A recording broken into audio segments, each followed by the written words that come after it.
Right, here we go in 3, 2, 1. Well, let's pivot for a moment, Scotty, because it's time to talk to one of WA's and Australia's and one of the fastest rising ranking players in the world in any sport. On fire. We talk of Hannah Green, of course, in the world of golf, now in the world top 10 and the highest ranked Aussie.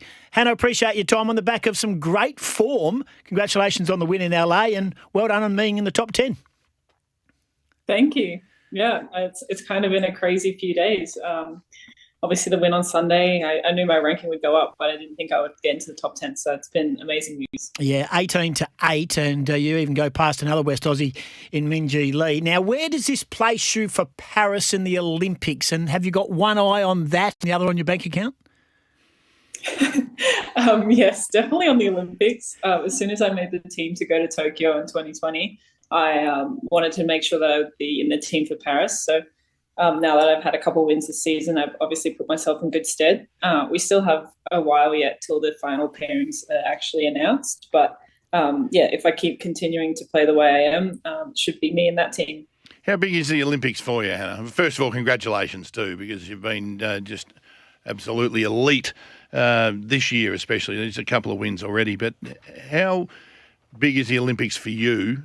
Is it a major event in the golfing calendar now, or is it just an opportunity to represent Australia?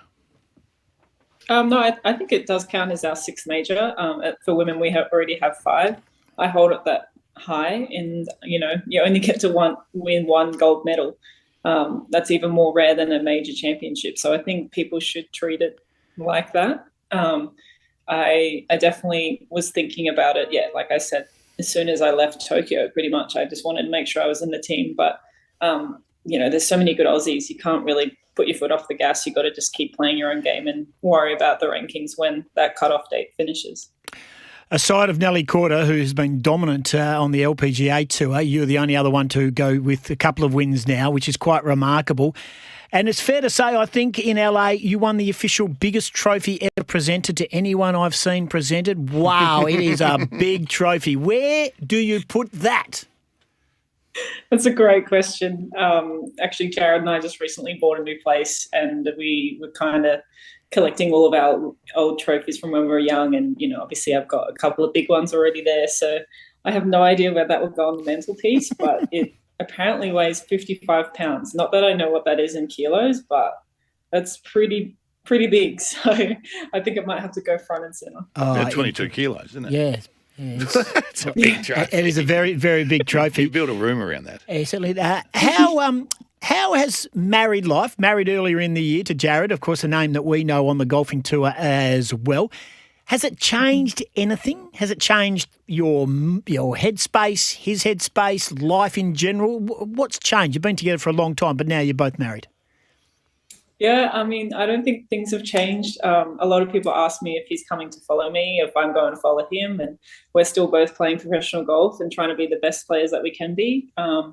We got married on Friday, and on Sunday afternoon, Jared travelled to Melbourne to play 4 weeks in a row. So married life is really not much different. I'm looking forward for him to come over to America. He'll be here in a few weeks' time. But other than that, no, nothing's really different. I think maybe not necessarily for Jared, but maybe for me, the weight lifted off my shoulders in the sense of some of the planning and organising for the wedding. But no, nothing's really changed all that much. Jared sounds smart. It sounds like he sat back and said, "Whatever you want, dear. Yes, dear. Yes, dear. Yes, dear." That's genius. That's a good way to start a marriage. Hey, Hannah, how hard is it? Have you got any opportunity to actually sit back? Because as Goss just read out, you've gone from 18th to 8th in the world. You're number 1 Australian. You're playing beautifully. You're seeing them so well. Have you got time to celebrate it? Because golf is just so brutal. I played 2 weeks ago, and I thought I was back. I thought, I've got a couple of things worked out. I played on Tuesday, and it was like I'd never played golf before. This game can turn on you so quickly. Yes, and I think that's why we all play it. Even in the Pro-Am, I played with some guys from California, and they said, the other day that the same thing. They had one of their best rounds of golf, and then that day when they were playing with us, they played their worst round possible. So, yeah, it happens a lot, but I think that's also why it's so challenging and why we go back out there every time. I haven't really had much time for it to sink in. I'm in Fort Worth, Texas at the moment, just for a week off before getting ready for our next 2 events over in New Jersey. But it kind of just is, a roller coaster. You just goes wherever it takes you. I do that every pro-am. Goss, I go, I never do that. I've never hooked it into the bushes before. That's just ridiculous. I don't know what's going on today. What's this windy stuff going on? Just trying to impress the pro like there's no tomorrow. I'm normally much better than this. Hannah Green, our guest, of course, into the top 10 of the world and fresh out of a massive win in LA. Hey, you were challenged in that last round, albeit you had a comfortable win in the end. There were just moments that everyone thought, it's going to get the job done, and it's a good field. I think Stark was coming at you, of course, and there was a couple of others. Are you conscious of leaderboard, or are you very much in the zone where you're just controlling the controllable, so to speak? No, I'm definitely a leaderboard watcher. I feel like if you're trying to avoid it, you're probably a bit more anxious than when you actually do look at them. There wasn't actually many on the back nine that I could see the actual leaderboard. Every time every time I peeped over at one, it would actually show an advert. So I was trying to see what was going on, and I asked my caddy as he was able to see one. But I think the putt going in on 15, the eagle putt, was when I was kind of like, okay, I can breathe a little. 17 and 18 weren't really that easier holes throughout the week, so I just wanted to make sure that I gave myself as much cushion as possible, and making 2 good pars down the last was nice. And the most stress-free win I've had in my 5 wins on the LPGA, so it was nice. We were watching here in the studio. Yeah. We were watching you chip in off the green too at one stage. We just went, oh, hello, that's a beauty, because I think, as Goss said, Stark was, I think, a shot behind. And a little chip in always makes you feel nice. Yeah, I felt like on the front nine it wasn't as easy as to score on the back nine, and shot 5 run on the back nine. It really started with the chip in on the 12th hole. Wasn't really holing any putts, but not really giving myself good putts to be able to hole either. So once that chip in went in, I was able to then birdie the next hole, which was a par 5, and then finish strong coming in. So it just takes something like that to actually completely change the momentum of your round. It was very cool to watch Hannah. Hannah Green is our guest. But Greenie, may I just make mention just one little thing? Oh, here we go. I know. I've got to give her a whack. There's a little bit of inconsistency coming into your game, my darling. You win one, you finish top 4 in one, you lose one, you don't make the cut in one. Oh. So what are we expecting in New Jersey? I mean, are you drinking your own bathwater? Or seriously, come on, Green, you need to go back to back. Oh, no, don't worry. My coach, Richie, and I are well aware of the inconsistencies. And even last year, I actually missed nearly the most amount of cuts I have in an entire season since my first year on tour. So that was definitely one of the goals, was to obviously win as many events as I possibly can throughout a season, but also play every weekend. So I guess LA, I'm really love it there. But I am looking. I don't want to get too hard on my horse, and I want to make sure that I have a consistent year and make sure that I'm working on the right things. Can I ask you on a serious note? Well done by not saying get stuffed, Goss. Get stuffed. There's a bloke who walks off after 13 holes. He thinks 18's too many. I only walk off of 13 at Joondalup if the clubhouse was nearby. I found there was a roof over there, and I said to my playing partners, what is that? And they said, that's the clubhouse, and I left, and I haven't been able to live it down since. But is that when you go to a tournament and you do, say, shoot a 75 or a 71 or whatever it may be, and you'd be really dirty on yourself. Is that a mental thing? It's just execution? Is it just the want to play better, or do you just feel off on the first hole of a tournament, or is it's just not your week? I mean, there's all sorts of reasons that go into playing badly or even playing well, but I think when I don't make weekends, I've usually done all my damage in the first round. So then when it comes to Friday, I'm already thinking about making the cut versus winning the tournament. So it is a different mindset. It is hard to get out of, but the 2 cuts that I've missed this year, I've shot really over par in the first round and just couldn't get it back the next day. So I'm hoping that that's something I can kind of work on, whether I actually need to play a little bit more competitively in my practice rounds, just so I can actually pretend that I'm already playing round 1 on maybe a Tuesday. I might try and do that the next couple of weeks, but it's definitely something that I'm aware of and that we're going to try and work on for the rest of the season. All right. When you're going around and you're struggling, just think, Goss told me, got to get my acting together. Yeah, there's inspiration for you. Right there. We can't do any more for you. Western Australia is watching. Hey, now I read a beautiful article online where you're teaching, with young children, and you are a sort of an idol of many already, and Minjee and WA Golf and the WA Golf fraternity. You're a believer in play. Get out on a course and play, aren't you? I mean, we can all go on to driving ranges and feel really good about ourselves and hit nice balls, but it is playing a course what you believe is the best way to practice and get better. Yeah, I definitely think so. There's days where even at my level, I can go out onto the driving range and hit them all perfectly straight, and then I get out to a golf course and I don't know, maybe it's something a course I haven't played before, or even one I've played all the time, and there's just a tee shot that I don't like. It's just crazy how strong your brain is sometimes. So just going out and playing as much as possible. At the end of the day, that's what we're trying to do, and that's what I'm doing for a living. So being able to try and play out on the golf course as much as possible, I think is really helpful. So you can just be so much more imaginative versus hitting putts on the putting green, chipping on the chipping green, and hitting balls on the range. Have you ever played the little Lake Claremont par 3? No. The Lake Claremont par 3. Yeah. A little cafe. What was that, sorry? Have you ever played the Lake Claremont par 3? You know, the little cafe? Oh, cafe yeah, there. ages ago. Yeah. Long time ago. Yeah. That's where I cut my teeth. That's where I was like, That's why he only plays 13. All right. Hey, Anna, like it is such a tough game to earn a living. You said that this is your job, and it's a great job, but it is so hard. And I watch a lot of other golfers talk about how they get to tournaments and the cost in getting to a tournament, to their paychecks and that sort of thing. If they don't make a cut, obviously they could be $5 to $10,000 down just for playing. Were there times early on in your career where there was any doubt whatsoever when money might have been tight and you weren't getting the results you wanted and it was just so hard?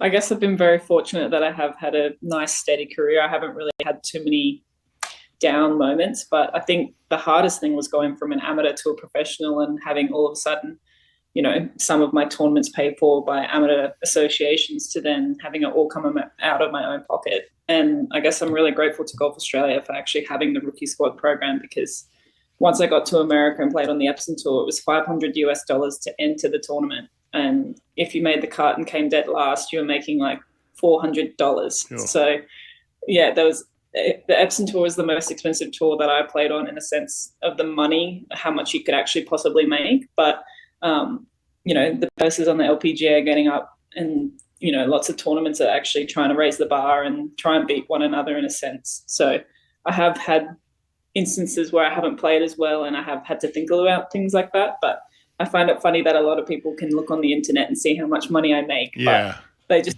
assume that's what's in my bank account, but they don't realise how much my expenses are and obviously how much tax I have to pay in those countries. Yeah, but it would be nice, though, after a win that you've just had, which netted you a nice little paycheck, that you just go to the ATM and you just take out $20, but leave the slip there for someone to see behind you. So there's another 800 in there right now. Just a little bit of a show-off moment. hey, what do you miss? I know you're on tour and hubby's going over there soon, which would be absolutely fantastic. Obviously, hubby's that missed the most, but what do you miss? Here we are at Optus Stadium from our studio. We look across, we see Perth, we see the Campfield. I know you're a Perth girl and you're very proud to be a Perth girl, but what do you miss? What are the things that you miss when you're on tour? I think just actually sleeping on my own bed, not living out of a suitcase, not having to, wear the same clothes every day for 3-4 months in a row, whatever it is that you're on the road. Just waking up and doing whatever you want. That's kind of the luxury of being at home versus being on tour. Obviously, I miss Perth. I miss the people, the food and things like that. But, you can find places in America that are somewhat close. But, just being at home is just a very different feel. This week I have a week off and I'm in an Airbnb. But obviously it doesn't really feel like home. It still feels like I work. So I'm looking forward to getting back to Perth in the middle of the year sometime, hopefully. Hey, Hannah, I love a golf trip with the lads, and off we trot and we go to places, mostly in Australia, a few overseas trips as well. Can you give me, if I'm to go on my next golf trip, and there's a scientific survey out that says golfers are 95% happier when they have a golf trip booked. All right, so I'm trying to explain that to the boss at home. Where would I go to my next trip? We've done Hawaii, we've done Bali and that sort of stuff. Where am I going to with the boys on my next golf trip? Well, I don't know if you want to play in the rain, but I think the UK would be a really cool place to play golf. They love and they're so used to having foreigners come and do golf trips. And I know a lot of people that have played, 10 to 15 rounds of golf in, a week or 2 weeks. You can pump 36 holes out there if you're in the summer. So if you can obviously get all the way up there and have a couple of weeks off, I think it would be well worth it. And yes, you can play some courses that are really well known, but I'm sure there's so many less popular ones that are just as good. I walked WA Club on Tuesday, and I can't move. So I'm not sure I'm going to get 36 in a day or 15 in a week. I need a cart. He's moving like Tiger. Hey, yeah. Last one for you. Hannah Green has been our guest. Absolutely delightful. In the world top 10 of golf, a superstar. A couple of wins, of course, in the world's biggest trophy at the JM Eagle LA Championship, of course. You have it, we know that golfers have sort of like superstitions and stuff, clothing superstitions, what they wear on last days, whether that's a sponsor's reason or whether it's a colour reason and whether it's a winning reason. You got any little bits and bobs that you do differently, like marking the ball, the buggy, the hat, the whatever? No, not really. I'm kind of boring. A lot of people say that I'm very relaxed when I'm on the golf course and I don't really hold too many superstitions. But I mean, I have my routine. Like I'll get to the driving range, 40 minutes before my tee time, and I have a ball marker that I'd like to use. But if I don't use it that day, it's not the end of the world. So as far as I know, I don't think I have any superstitions. No, that's cool. And I hope people don't get superstitions because I don't think it's a good thing. I know, because if something goes wrong, you're done. Your brain is fried. Absolutely. Hey, Hannah, one thing, I do a bit of golfing coaching over here with my local club, and I'm a massive on pre-shot routine, and a lot of that comes from Nick Ahern's book and talking with Nick. Pre-shot routines, how important. Golf is probably the best example of a pre-shot routine. Mm-hmm. Yeah, definitely. I guess, you could watch any of us professionals and you'll see that whatever we do, whether it's completely different to one another, it's pretty much always the same no matter what type of shot or what type of moment we're on the golf course. So, I definitely think it's important to learn that as young and as soon as possible. Good. Just make sure everyone hears that. Yeah, exactly right. Sorry, one more. World number one, Nelly Korda.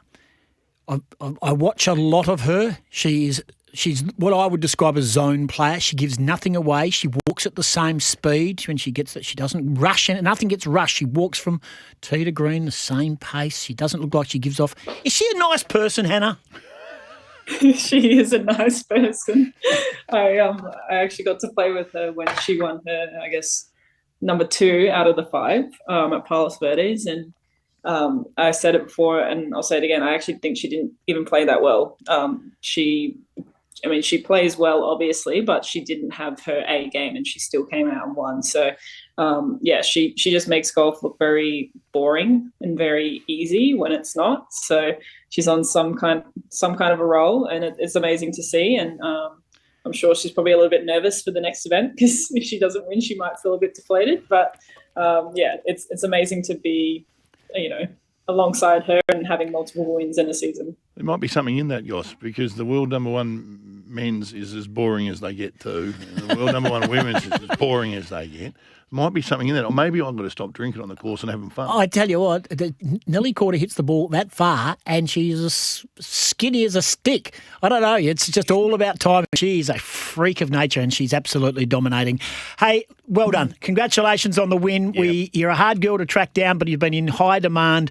Congratulations on the success so far in 2024. Good luck in New Jersey next week. Enjoy your week off, and we really do appreciate you coming on our show this morning. Thanks for having me, guys. Good on you. There's the delightful Hannah Green, absolute legend, What a star. world top 10. Minji, who I say? It's all about Hannah Green. This is Scotty and Goss.